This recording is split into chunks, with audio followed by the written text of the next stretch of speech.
नमस्कार, city post live में आपका स्वागत है। मैं हूं श्रीकांत प्रत्युष। मेरे साथ एक खास मेहमान हैं जो किसी परिचय के मुताज नहीं हैं। आपने बहुत पहले से इनको सुना है, देखा है, लेकिन पर्दे के पीछे रहकर भी ये बहुत बड़ा कमाल करते रहते हैं।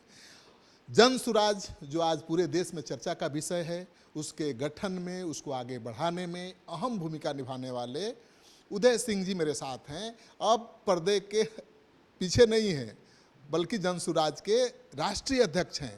तो सर, आप तो पर्दे के पीछे बहुत बड़ा बड़ा काम करते हैं, आज तो आ गए आप सामने। मैं पर्दे के पीछे तब भी नहीं था, जब भी आवश्यकता हुई है तो मैंने तो सामने आकर बोला है कि जन सुराज के उद्देश्य के साथ, लक्ष्य के साथ, सोच के साथ मैं रहा हूँ। लेकिन जब आवश्यकता हो किसी चीज़ की तब करी जानी चाहिए।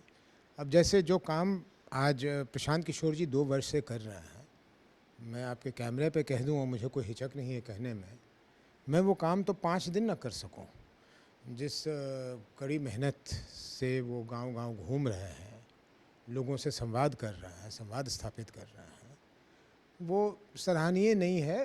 वो मैं तो कहूँगा बहुत मायने में अद्वितीय है कि उसका कोई फिर काट नहीं है।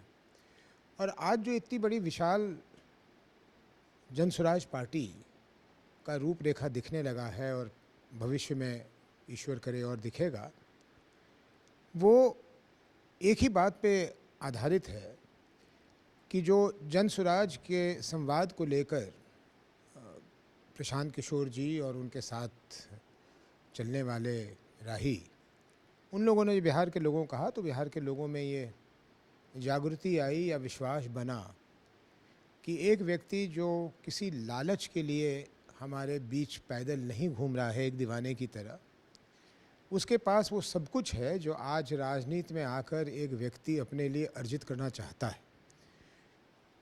तो उनमें विश्वास जगा और उसका परिणाम है कि मैं गौरव के साथ कह सकता हूँ कि आज आप कहीं चले जाइए, मैं और प्रशांत अभी कुछ दिन पहले रात को पूर्णिया जा रहे थे। रात के 2-2:30 बजे एक चौक पर रुके कि चाय पिएंगे। वहाँ 3-4 लड़के घूम रहे थे। उन्होंने गाड़ी के अंदर देखा, प्रशांत को देखा, और क्योंकि मेरा ही इलाका था तो मैं भी देखा, दौड़ के आ गए। तो पहचान लेना कि वो आप प्रशांत जी हैं और आप उदय जी हैं कोई बड़ी बात नहीं है, लेकिन उसने अपना परिचय दिया कि वो उस जगह का जनसुराज का मंत्री है। तो जब गाड़ी चली तो हम लोग आपस में बात करने लगे कि भाई जैसे भी हो, जनसुराज की जो आज आकार खड़ी हो गई है, ये अपने आप में एक अद्वितीय चीज़ है और बहुत माने में अभूतपूर्व है। नहीं, कहा जाता है कि इसके पीछे आपका ब्रेन रहा है, मतलब सोच रही है कि ऐसी पार्टी बने जो बिहार में व्यवस्था परिवर्तन करा सके। प्रत्युष जी, आप मुझे पूर्व से जानते हैं, मैं कभी असत्य बोलता नहीं हूँ। ये बिल्कुल सच है कि जनसुराज के पहले दिन के सोच से मैं उससे जुड़ा हुआ हूँ, लेकिन ये कहना कि मैं इसका सोचने वाला हूँ या ये मेरी सोच है या मेरे सोच का उपज है, ये बिल्कुल गलत है। अक्सर दिल्ली में ये चर्चा होती थी कि अब बिहार में क्या करना है, तरह तरह की बातें निकल के आती थी। बहुत सारे लोग उसमें थे, मैं ही नहीं था। और क्योंकि प्रशांत जी जहाँ दिल्ली में रहते हैं और मेरा निवास बहुत करीब है, तो अक्सर मैं उनके यहाँ चले जाता था, वो मेरे यहाँ चले आते थे। और ये जनसुराज अभियान इन चर्चाओं का निष्कर्ष है। इसलिए मैं कह दूं कि मैं नहीं जानता इस सोच के बारे में, असत्य है। मैं कहूँ कि ये सोच मेरा है, पूरी तरह से असत्य है। ये हम लोगों की सामूहिक है। लेकिन मशाल जलनी चाहिए, ये तो हम सब जानते थे। मशाल को जलाया किसने? मशाल को लेकर पूरे बिहार में दौड़ा कौन? प्रशांत जी।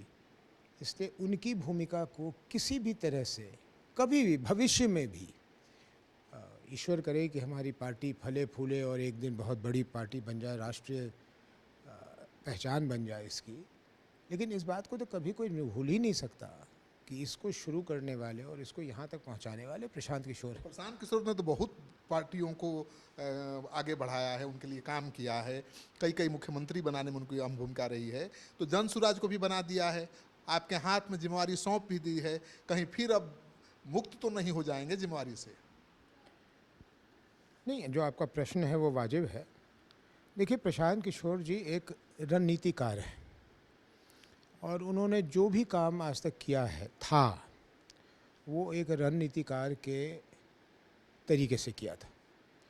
2015 के चुनाव में जब वो नीतीश जी से संपर्क में आए और ये रणनीति बनी कि एक समय में जो असंभव सोचा जाता था कि लालू जी और नीतीश जी साथ में मिलकर वो चुनाव लड़ें, तो उस समय कुछ समय के लिए प्रशांत जी का मन डोला था कि राजनीति भी एक अच्छी चीज़ है और यहाँ रहकर हम वो कार्य कर सकते हैं जो बिहार के लिए हमने सोच रखा है, 7 निश्चय हो या जो भी और कार्यक्रम सोच रखा है। लेकिन सीए का मामला आ गया और कई मामले आ गए जिनमें उनको ये नज़र आया कि नीतीश कुमार जी भी उसी माटी के बने हुए हैं जिसके अन्य नेता बने हुए हैं। नहीं तो आप देखिए ना कि जिस भी जगह वो गए, अपना काम किया, वो जिनका ये काम कर रहे थे वो अधिकांश जीते हैं, कुछ नहीं भी जीते हैं, लेकिन उसके बाद प्रशांत जी अपने आप को पीछे लाए। देश में बदलाव आए, बिहार में बदलाव आए, इसके लिए तो उन्होंने बड़ी स्पष्टता से हमेशा काम किया। कांग्रेस के पास चले गए, कांग्रेस के पास उन्होंने अपने सारे पेशकश किए कि हमारा ये प्लान है, आप अपने कांग्रेस पार्टी को इस तरह से कीजिए, कांग्रेस पार्टी आगे बढ़ेगी।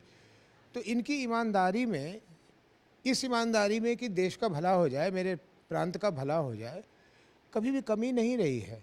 लेकिन जब ये बंगाल गए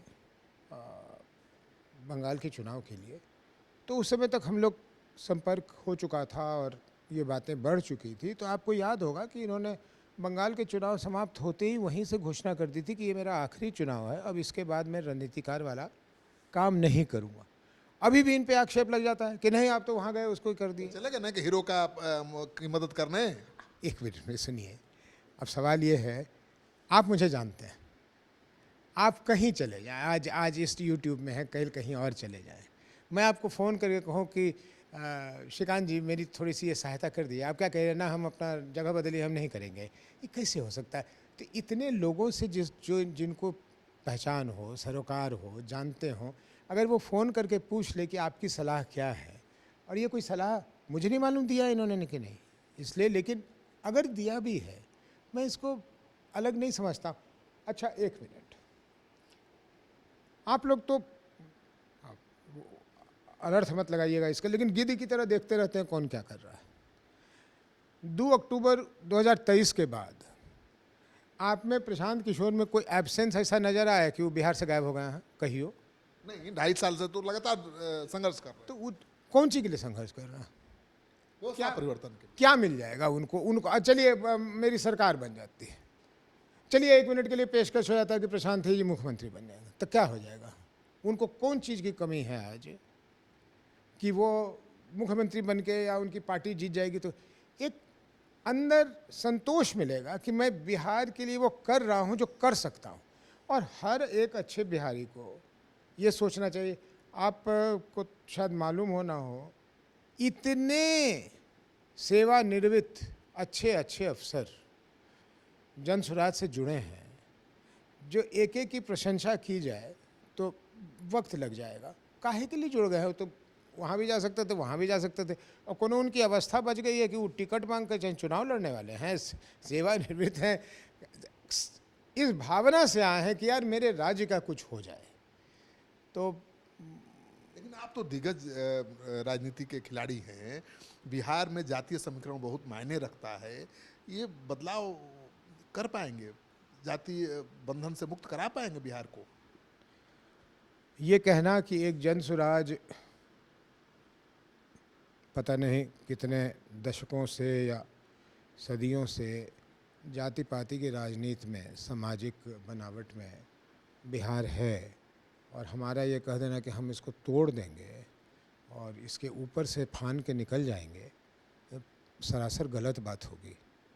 हम लोग को अच्छी तरह से एहसास है कि बिहार आज के समय में जातियों के बंधन में बंधा हुआ है, लेकिन शुद्ध जाति की राजनीति हम लोग नहीं करेंगे। एक चीज़ को याद रखिए, प्रशांत जी ने भी ये कहा था, हर जाति में तो अच्छे लोग हैं, तो अगर मान लीजिए किसी एक जाति को वहाँ पर आश्रय देना है या उसी को आगे बढ़ाना है, तो उसी जाति में से किसी अच्छे व्यक्ति को ढूंढ लेंगे, काबिल को ढूंढेंगे। मेरा एक और मानना है, और ये लोग कहेंगे कि आज ये अध्यक्ष बना है लेकिन आज ये ऐसी बात क्यों कर रहा है। देखिए, अगर हम लोग जीत गए बहुत अच्छा है, लेकिन नहीं जीते ना, अगर एक दूसरी चीज़ हो गई तो मैं बड़ा प्रसन्न हो जाऊंगा। मेरा ये मानना है कि किसी दल के, किसी मत के 243 अच्छे विधायक विधानसभा में पहुंच जाएं, जिनको संविधान मालूम है कि संविधान क्या होता है, बिहार बदल जाएगा। बोलो हम लोग में जादू है और मंत्र है, ऐसा नहीं है। जिस तरह के लोग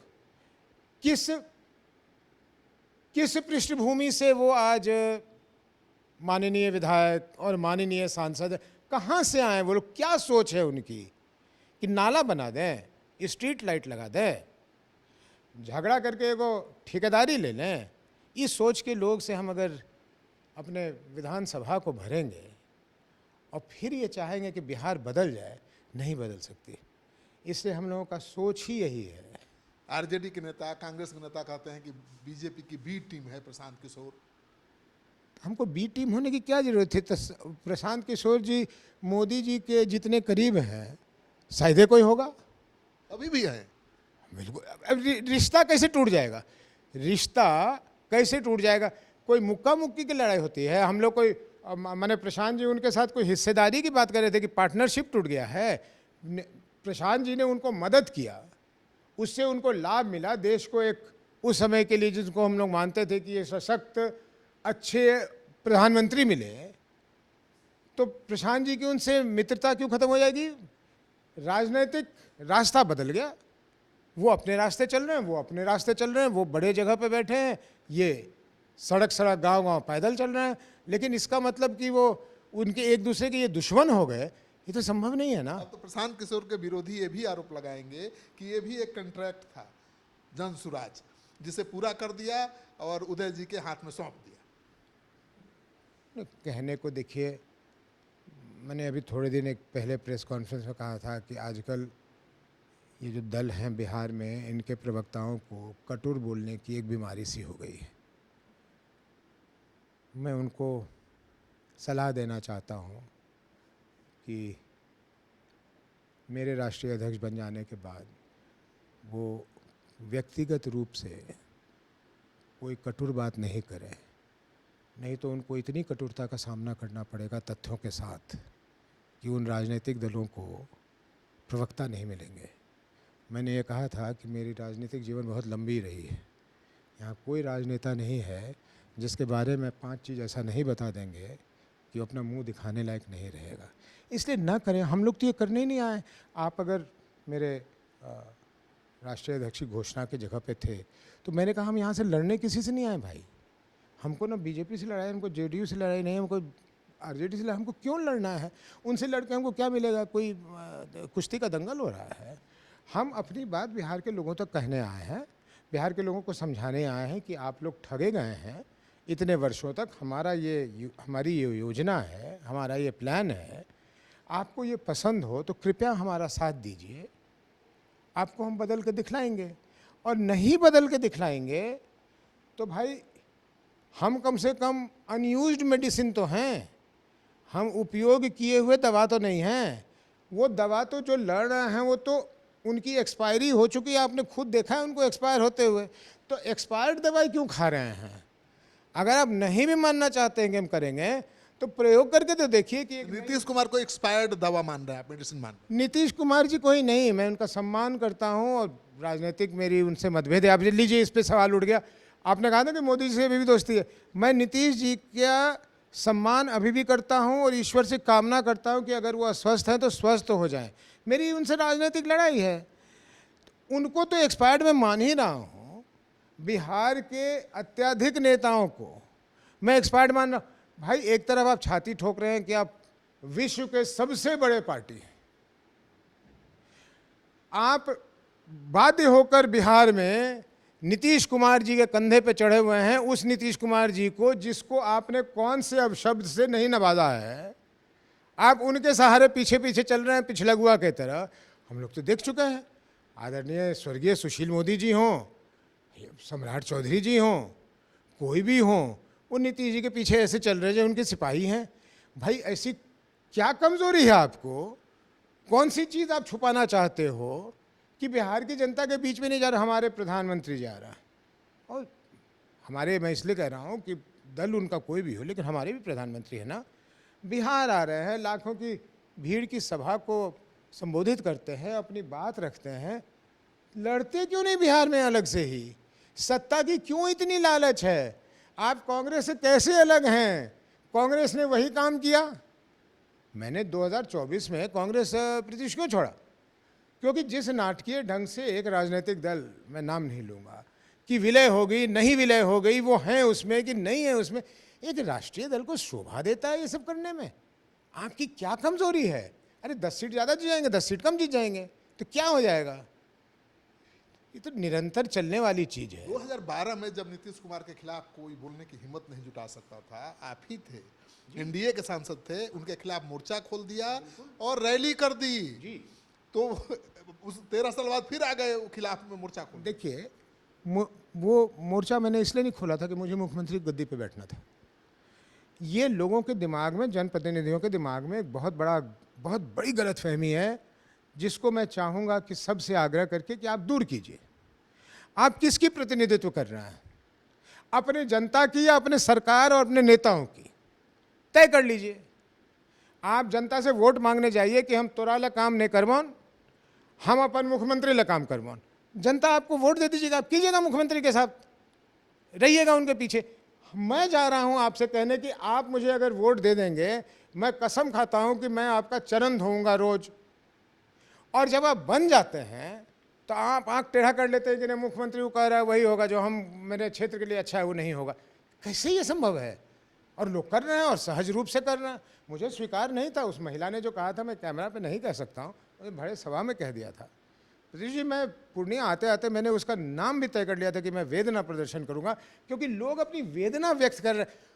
मैं उनका सांसद हूं, मैं उनका विश्वास तोड़ दूं कि तुम बोलो हम नहीं सुनेंगे? काहे कि नीतीश कुमार मेरा नेता है।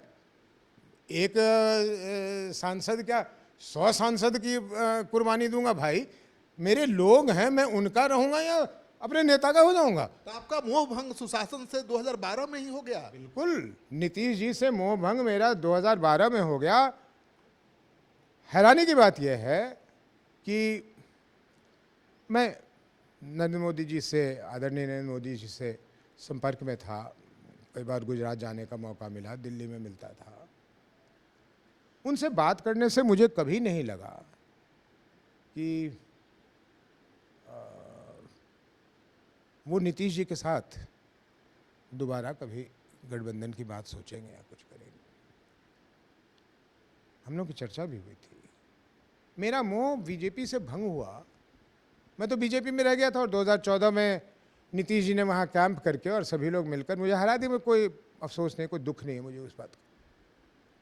लेकिन जब ये फिर नीतीश जी के दरवाजे चले गए तो मेरा मोह भंग हो गया। और मैंने यही प्रेस कॉन्फ्रेंस में कह दिया कि भाई हम लोग गए थे, मैं गया था वाजपेयी जी के आमंत्रण पे कि आप बीजेपी से क्यों नहीं लड़ते हैं, आप निर्दलीय क्यों लड़ रहे हैं। और जो मैंने वहाँ 10 वर्ष सुखद काटा, मैं आभारी हूँ भारतीय जनता पार्टी का, सदा रहूँगा। कितनी बोलने की हम लोग को आज़ादी थी, कितनी छूट थी, कितना अल्पसंख्यकों के लिए मैंने लड़ाई किया है, कितनी बार मैंने उनकी नीतियों में परिवर्तन करवाया है। कभी अडवाणी जी ने तो नहीं घूम के कहा कि यार तुम तो बड़े अजीब आदमी हो, तुम पार्टी में आओ, पार्टी का अनुशासन तोड़ रहे हो, कभी नहीं कहा। बल्कि हाथ उठाता था कि मुझे बोलना है तो कहते थे हाँ उदय जी बोलिए। मैं ही नहीं बोलता था, शत्रुघ्न सिन्हा जी थे, कीर्ति आज़ाद जी थे, और भी बहुत सारे महाराष्ट्र के लोग थे जो हम लोग प्रखर होकर अपनी बात रखते थे, वो सुनते थे। लेकिन एक ऐसा माहौल बंद हो गया कि साहब वो जो मन में आए वो कर रहे हैं, तो पार्टी में तो डिफरेंस कहाँ रह गया। तो फिर मैं लौट के, मैंने पार्टी नहीं, कांग्रेस छोड़ा था, क्योंकि यही सज्जन के कारण मैंने 2004 में छोड़ा था। ये रामविलास जी में विलय कर लिया इन्होंने, और रामविलास जी कांग्रेस के साथ थे, और ये तो उनकी वजह से मैं फिर चला गया कांग्रेस में। कांग्रेस ने आदर के साथ कहा आइए, चला गया। 2019 में लड़ा, देश का माहौल जो था वो था, बालाकोट के बाद नहीं जीता, कोई परेशानी नहीं है, तो क्या बात है इसमें नहीं जीता।